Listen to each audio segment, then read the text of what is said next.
What is going on, guys? I hope everyone's having a fantastic day. Long time no see, and actually I've moved into a brand new house. I've moved into something called the Build Your Empire house, and it's freaking crazy. I'm recording on my phone right now, which is nothing new because that's how the majority of my videos are.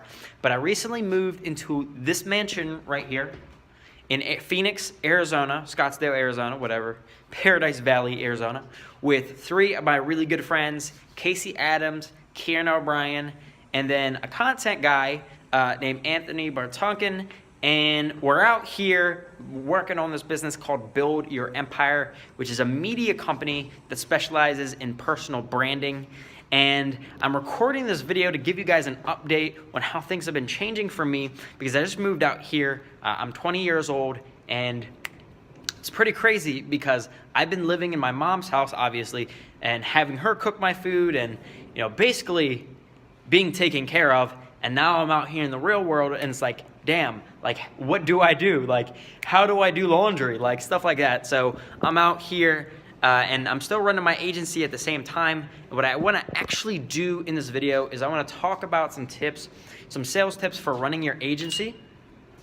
Some three just top sales tips that are really important right now that without, you're not going to be nearly as successful as you should be. So the first thing is, whenever you're trying to transition from one meeting to another meeting, right? So you have a first meeting, right? And then you want to have a second meeting with that person.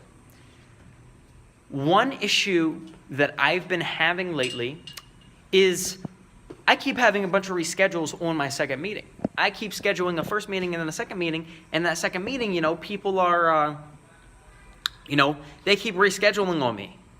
And I realize why that is, and it's what I'm going to tell you guys right here. You have to spend a lot of time telling that person the next steps and the purpose of your meeting. So here's what I mean. So let's say you're having a discovery meeting where you ask them a bunch of questions. At the end of that meeting, you're going to want to sell the second meeting, which might be the presentation meeting. Now, here's how you want to go about selling that second meeting. You want to spend at least 30 seconds or a minute explaining why you should have that meeting. Explaining the purpose, explaining the importance. So it could be something like, awesome, John. Well, I know we both have a lot of time, but at this point, I'm very certain that I have the solution to some of your problems that you discussed with me in our meeting. Here's what I want to do.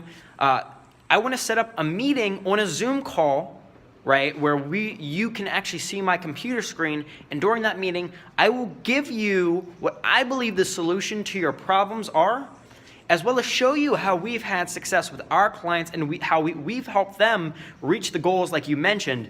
And this is a very important call because right now you have these problems, and if you don't do anything about them, you're going to keep losing money. So why don't we go ahead and set up a time, let's say Wednesday around 2 o'clock. Does that work for you? Awesome. And like I said, we'll go ahead and go through. I'll talk about what I believe some of the solutions to your problems are, as well as some solutions we've offered our clients. And by the end of that meeting, if it looks like a good fit and the same type of results we've gotten for our clients you would like for yourself, then we'll work together. Does that sound fair enough? Awesome. So you really want to sell the next meeting and really give them a clear purpose and spend a good amount of time selling the next meeting. That's number one. Number two, being really cool, being really calm, and being really collected, especially in the close.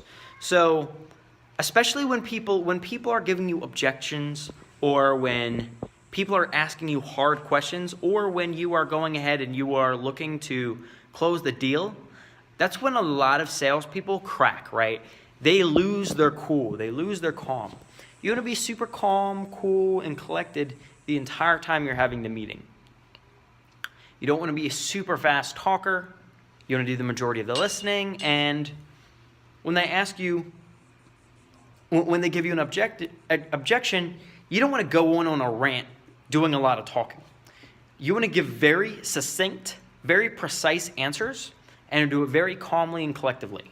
So if they say, for example, could you give me an example of when your service hasn't worked for a client? And I might say, that's a great question. No time within the last few months have I experienced that. But if I look back, there's probably one or two examples of something that happened with maybe the Facebook algorithm that changed, which messed us up a little bit. And we had to go back and learn the new algorithm, which is just really, part of our service, part of what we have to do, part of the learning we have to do. So there have been short periods of time where maybe the reach is lower than it should be and stuff like that. But at this point, we've kind of gotten to the point where, we're continuously learning the Facebook algorithm. We're making sure that we're staying on top of it. So that shouldn't be a problem. I can't really name any other time recently because we have it basically down to a system. And that system works for any clients we onboard. We would never get a client, or we would never have you become our client unless we thought it could work for you. So that's how I'd respond to that, right? It's very cool, very calm and collective. Like, I'm not like, well, you don't want to be like super quick talking. You don't want to be super, you don't want to be frazzled by a question like that. You don't want to be like, even if it catches you off guard, you want to be very cool, you want to be very calm and very collected.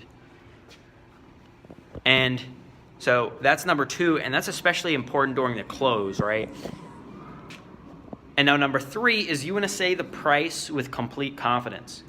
You want to say it with complete confidence. In fact, a psychologist or neurologist, I'm not sure exactly what they were, but they did a study and they actually found that